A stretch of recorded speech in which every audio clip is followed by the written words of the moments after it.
ചരിത്രം എന്ന് പറയപ്പെടുന്നത് ശക്തരായ ഭരണകർത്താക്കളുടെ ജീവിതത്തിൽ നടന്നതായി പറയപ്പെടുന്ന വെള്ളപൂശിയ ഊതി വീർപ്പിക്കപ്പെട്ട സംഭവങ്ങളുടെ ശേഖരമാണ്.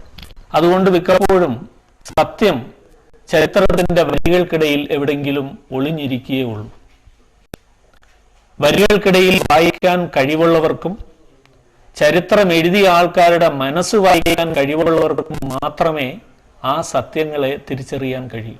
ശക്തരായ ഭരണകർത്താക്കൾക്ക് സ്തുതിപാടിയ അവസ്ഥവാദികൾ മിക്കപ്പോഴും വളരെ സമർത്ഥമായി വരികൾക്കിടയിൽ അധികം വായിക്കാൻ വഴിവെക്കാത്ത രീതിയിൽ അവരുടെ ഭാവനകളെയൊക്കെ ചേർത്ത് ചരിത്രം വളച്ചൊടിക്കാറുണ്ട്.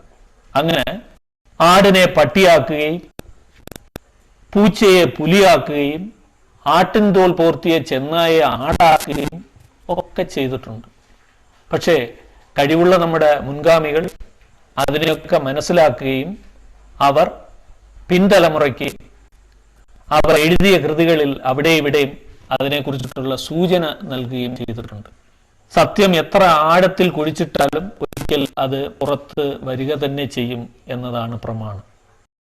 ആരെന്തൊക്കെ പറഞ്ഞാലും അതിലുള്ള സത്യാവസ്ഥ അറിയുക എന്നുള്ളതാണ് യഥാർത്ഥ അറിവ്.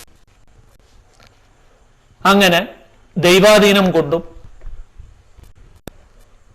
നമ്മുടെ മുൻഗാമികൾ പറഞ്ഞിട്ടുള്ള ചില സൂചനകൾ മനസ്സിലായതുകൊണ്ടും ഞാൻ മനസ്സിലാക്കിയ സത്യമാകാൻ സാധ്യതയുള്ള ചില സംഭവങ്ങളെ ഞാൻ നിങ്ങളുമായിട്ട് ഷെയർ ചെയ്യുകയാണ്. ഞാൻ പറയുന്ന ഈ കാര്യങ്ങളെ കൊള്ളുകയോ തള്ളുകയോ ചെയ്യാം.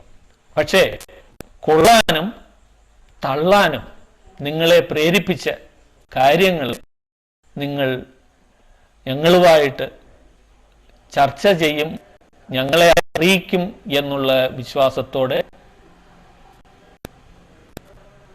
നിർത്തുന്നു. നന്ദി, നമസ്കാരം.